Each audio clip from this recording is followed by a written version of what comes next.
आकाशवाणी नागपूर. मेधा नांदेडकर आपल्याला प्रादेशिक बातम्या देत आहे. ठळक बातम्या. 2036च्या ऑलिम्पिकच्या आयोजनासाठी भारत उत्सुक असल्याचं पंतप्रधान नरेंद्र मोदी यांचं प्रतिपादन. देशात शारदीय नवरात्रोत्सवाला उत्साहात सुरुवात. नागपूरच्या दाभा इथं डॉ. पंजाबराव देशमुख यांच्या नावानं आंतरराष्ट्रीय दर्जाचं अॅग्रो कन्व्हेन्शन सेंटर उभारलं जात असल्याची केंद्रीय मंत्री नितीन गडकरी यांची माहिती. आणि समृद्धी महामार्गावरील भीषण अपघातात 12 जणांचा मृत्यू, 23 जखमी. पंतप्रधानांकडून शोक व्यक्त. आर्थिक मदतीची घोषणा. 2036 या वर्षातल्या ऑलिम्पिकचं आणि 2029 मधल्या युवा ऑलिम्पिक आयोजन करायला भारत उत्सुक आहे, असं पंतप्रधान नरेंद्र मोदी यांनी काल सांगितलं. आंतरराष्ट्रीय ऑलिम्पिक समितीच्या 141व्या सत्राचं उद्घाटन काल पंतप्रधान नरेंद्र मोदी यांच्या हस्ते मुंबईत झालं, त्यावेळी ते बोलत होते.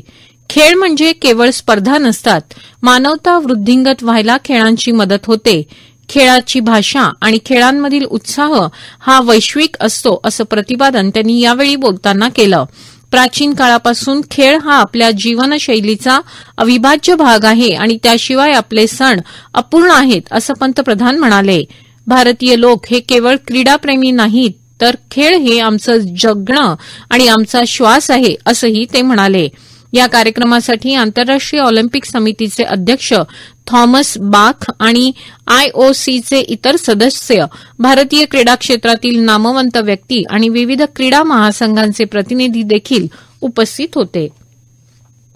भारताचे मिसाईल मॅन म्हणून ओळखले जाणारे माजी राष्ट्रपती आणि वैज्ञानिक डॉ. एपीजे अब्दुल कलाम यांची आज 92वी जयंती आहे. आजचा दिवस हा जागतिक विद्यार्थी दिवस म्हणूनही ओळखला जातो. डॉ. कलाम यांचा जन्म 15 ऑक्टोबर 1931 रोजी झाला. 2002 ते 2007 या काळात ते भारताचे राष्ट्रपती होते. त्यांचं जीवन आजही अनेक विद्यार्थ्यांसाठी प्रेरणास्त्रोत बनून राहिलं आहे. देशाचे माजी राष्ट्रपती आणि वैज्ञानिक डॉ. एपीजे अब्दुल कलाम यांच्या जयंतीनिमित्त पंतप्रधान नरेंद्र मोदी यांनी त्यांना आदरांजली वाहिली आहे. देश उभारणीत डॉ. कलाम यांचं योगदान फार महत्वाचं आहे, असं त्यांनी आपल्या संदेशात म्हटलं आहे. समाजवादी पक्ष आणि शिवसेना यांच्यात सुरुवातीला काही काळ युती होती. त्यानंतर त्यामध्ये बरीच तफावत आली, परंतु आता आम्ही एकत्र आलो असून जनता येणाऱ्या निवडणुकीत विरोधकांना घरीच बसवेल, असं मत माजी मुख्यमंत्री आणि शिवसेना उद्धव बाळासाहेब ठाकरे पक्षाचे अध्यक्ष उद्धव ठाकरे यांनी व्यक्त केलं. ते आज शिवसेना आणि समाजवादी पक्ष यांच्या एकत्रित बैठकीत बोलत होते. यावेळी उद्धव ठाकरे यांचा फुले पगडी देऊन सत्कार केला गेला. शिवसेना, उद्धव बाळासाहेब ठाकरे आणि समाजवादी परिवाराची ही पहिलीच संयुक्त बैठक आहे. देशाच्या सध्याच्या काळात लोकशाही, बंधुत्व आणि शांतता राखण्यासाठी शिवसेना उद्धव बाळासाहेब ठाकरे यांच्या पाठीशी उभं राहण्याचा निर्धार सर्व समाजवादी विचाराच्या लोकांनी केला आहे, असं आमदार कपिल पाटील यांनी यावेळी सांगितलं. आजपासून देशभरात शारदीय नवरात्रोत्सवाला सुरुवात झाली आहे. या निमित्तानं आदिमाया आदिशक्तीच्या भक्तीचा जागर सर्वत्र पाहायला मिळत आहे. महाराष्ट्रातल्या 3.5 शक्तीपीठांसह इतर अनेक शहरांमध्येही देवीची पूजा अर्चा सुरू झाली आहे.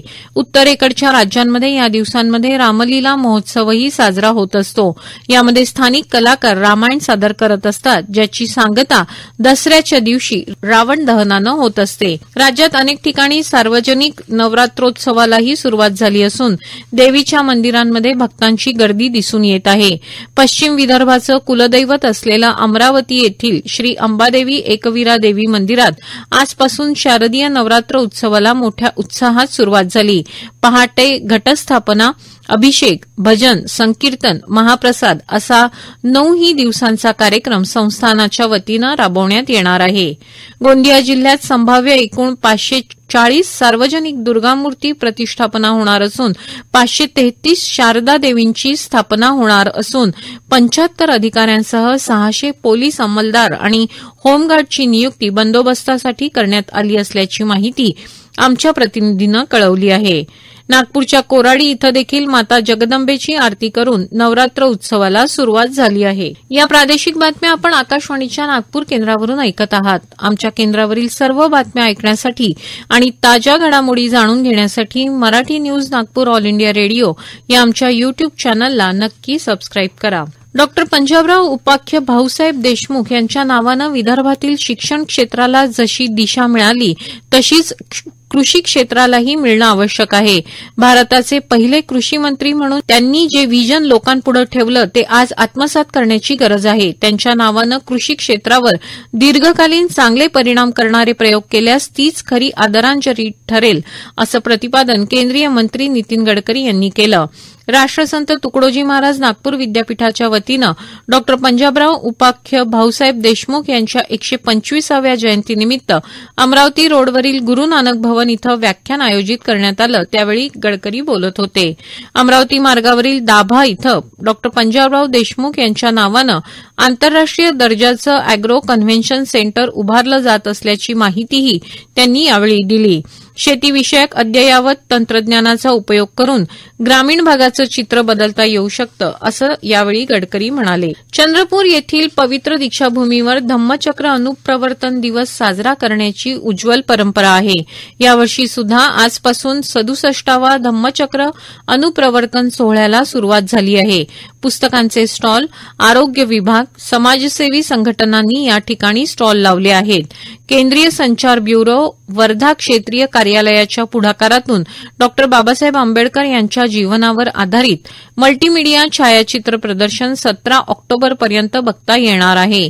आज सकाळी चंद्रपूर जिल्ह्याचे अतिरिक्त जिल्हाधिकारी श्रीकांत देशपांडे यांच्या हस्ते या मल्टीमीडिया छायाचित्र प्रदर्शनाचं उद्घाटन करण्यात आलं. समृद्धी महामार्गावर काल मध्यरात्री झालेल्या अपघातात नाशिकमधले 12 जण ठार आणि 23 जण जखमी झाले आहेत. छत्रपती संभाजीनगर जिल्ह्यातल्या वैजापूर जवळच्या जांबरगाव टोल नाक्याजवळ टेम्पो आणि ट्रक यांच्यात हा अपघात झाला. या अपघातात जीव गमावणारे सर्व भाविक नाशिक जिल्ह्यातील रहिवासी होते. हे सर्वजण बुलढाणा जिल्ह्यातील बाबा सैलानी यांच्या मजारचं दर्शन घेऊन घरी परत निघाले होते. या अपघाताबद्दल राष्ट्रपती द्रौपदी मुर्मू, पंतप्रधान नरेंद्र मोदी, मुख्यमंत्री एकनाथ शिंदे यांच्यासह अनेक मान्यवरांनी दुःख व्यक्त केलं आहे. पंतप्रधानांनी मृत व्यक्तींच्या कुटुंबियांना राष्ट्रीय मदत निधीतून 2 लाख रुपये तर जखमींना 50,000 रुपये इतकी मदत जाहीर केली आहे. मुख्यमंत्र्यांनी मृतांच्या कुटुंबियांना प्रत्येकी 5 लाख रुपये आर्थिक मदतीची घोषणा केली आहे. तसंच जखमींवर शासकीय खर्चानं उपचार करण्याचे निर्देश प्रशासनाला दिले आहेत. दरम्यान समृद्धी महामार्गावर सतत घडणाऱ्या अपघातातून राज्य शासनानं कसलाही बोध घेतला नाही. संभाजीनगर जिल्ह्यातील वैजापूर शहराजवळ समृद्धी महामार्गावर घडलेला अपघात नसून व्यवस्थात्मक पद्धतीनं हत्या असून समृद्धी महामार्गावरील अपघात रोखण्यास सरकार सपशेल अपयशी ठरलं असल्याची टीका विरोधी पक्षनेते अंबादास दानवे यांनी केली. आज रात्री घडलेल्या अपघाताची दानवे यांनी घटनास्थळी जाऊन पाहणी केली. तसंच जखमींची घाटी रुग्णालयात जाऊन विचारपूस केली. बुलढाणा शहरानजीक भादोला गावाजवळ काल सायंकाळी झालेल्या फुलांचा माल घेऊन जाणाऱ्या आयशर गाडीनं दुचाकीला मागून जोरदार धडक दिली. या भीषण अपघातात पती पत्नीचा जागीच मृत्यू झाला तर त्यांच्या सुनेचा उपचारादरम्यान जिल्हा सामान्य रुग्णालयात मृत्यू झाला आहे. एका कुटुंबातील एकूण 3 जणांचा या अपघातात समावेश आहे. घटनेची माहिती मिळताच ग्रामीण पोलीस स्टेशनच्या पोलीस अधिकाऱ्यांनी घटनास्थळ गाठलं. त्यात तत्पूर्वी चालक आयशरसह क्षणार्धातच फरार झाला होता. या आयशर ट्रकचा पोलीस शोध घेत आहे. भारतीय सैन्याच्या स्टेशन हेडक्वार्टर कामठी मुख्यालय गुजरात आणि उत्तर महाराष्ट्र यांच्या संयुक्त विद्यमानं नागपूर, भंडारा, गोंदिया, चंद्रपूर आणि गडचिरोली जिल्ह्यातील माजी सैनिकांसाठी कविवर्य सुरेश भट सभागृह नागपूर इथं माजी सैनिक रॅलीचं आयोजन आज करण्यात आलं होतं. सुमारे 600 माजी सैनिक या रॅलीत सहभागी झाले होते. या रॅलीमध्ये माजी सैनिकांच्या विविध प्रश्नांसंदर्भात तसंच समस्यांच्या संदर्भात आढावा घेण्यात आला. विदर्भातील 5 जिल्ह्यातील वीर पत्नी आणि आर्थिकदृष्ट्या अडचणीत आलेल्या विधवांचा सत्कार देखील यावेळी करण्यात आला. शेवटी पुन्हा काही ठळक बातम्या. 2036च्या ऑलिम्पिकच्या आयोजनासाठी भारत उत्सुक असल्याचं पंतप्रधान नरेंद्र मोदी यांचं प्रतिपादन. देशात शारदीय नवरात्रोत्सवाला उत्साहात सुरुवात. नागपूरच्या दाभा इथं डॉ पंजाबराव देशमुख यांच्या नावानं आंतरराष्ट्रीय दर्जाचं अॅग्रो कन्व्हेन्शन सेंटर उभारलं जात असल्याची केंद्रीय मंत्री नितीन गडकरी यांची माहिती. आणि समृद्धी महामार्गावरील भीषण अपघातात 12 जणांचा मृत्यू, 23 जखमी, पंतप्रधानांकडून शोक व्यक्त, आर्थिक मदतीची घोषणा. याबरोबरच हे प्रादेशिक बातमीपत्र संपलं. नमस्कार.